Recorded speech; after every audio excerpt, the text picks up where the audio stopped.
They actually did it. Hoyoverse managed to make a story more boring than 3.0, more exhausting than 3.5, and more convoluted than the Cianjo. Plan Arcadia is really shaping up to be one of the most poorly told, bloated narratives of all time. Before we get any further, greetings, I'm Seraph Lore.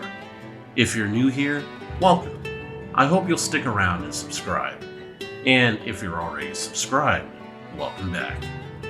Let's discuss HSR 4.0's story. Spoilers ahead.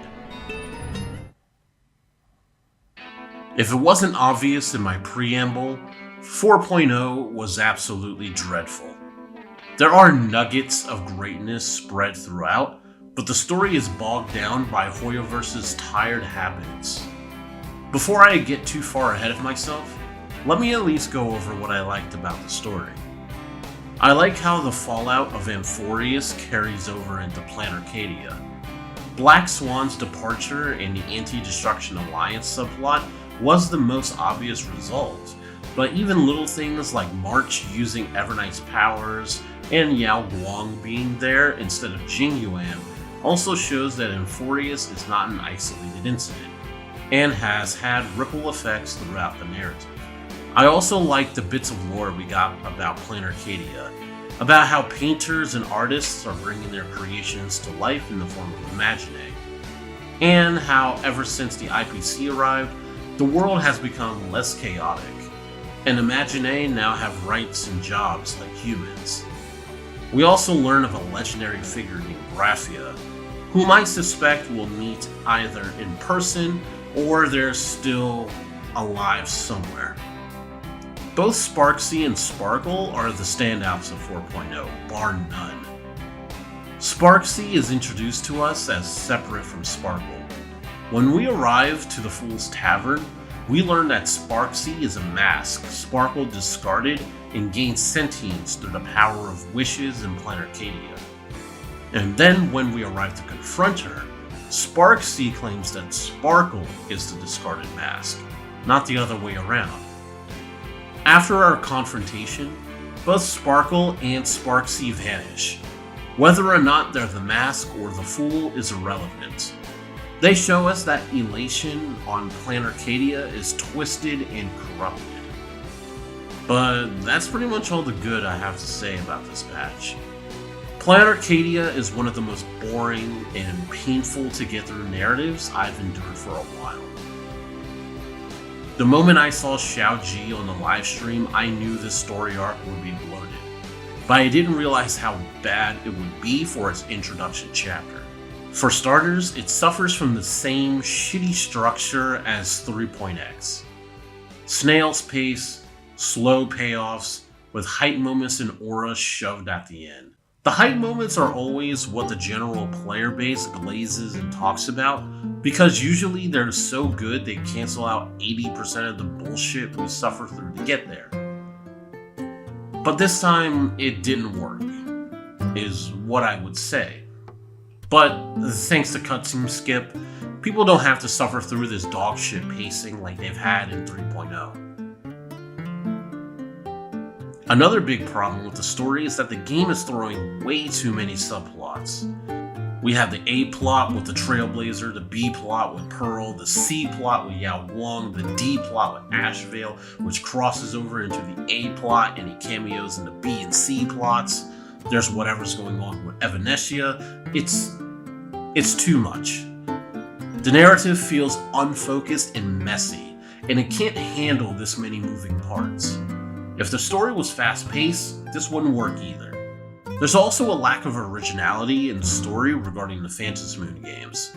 It feels too much like a Holy Grail war from Fate, and it feels especially unoriginal when we literally had a collab with the aforementioned series.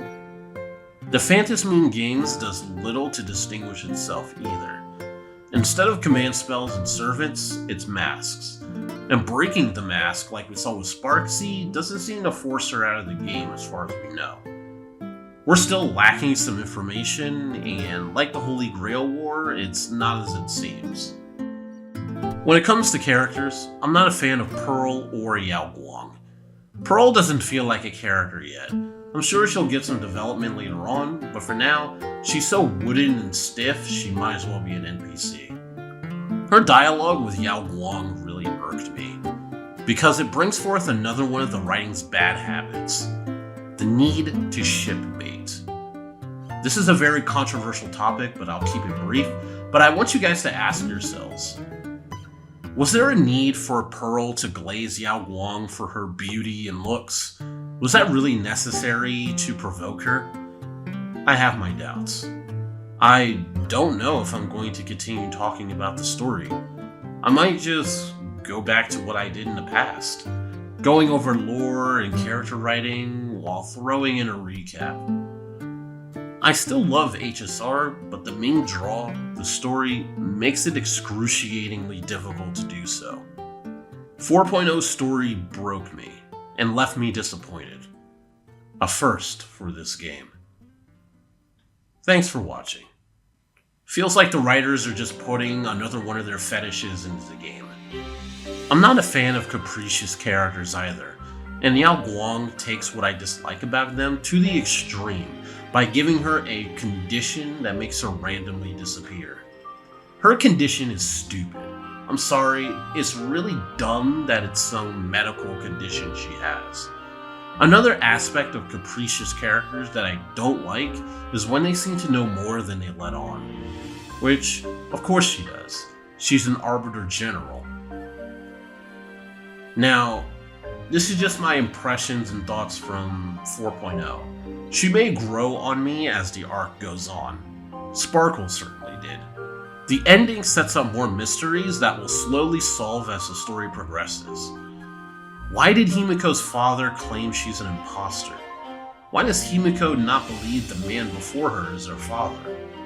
What's going on with the grisly murders behind the scenes? How does it link to the massacre 15 years ago? Who's Zero?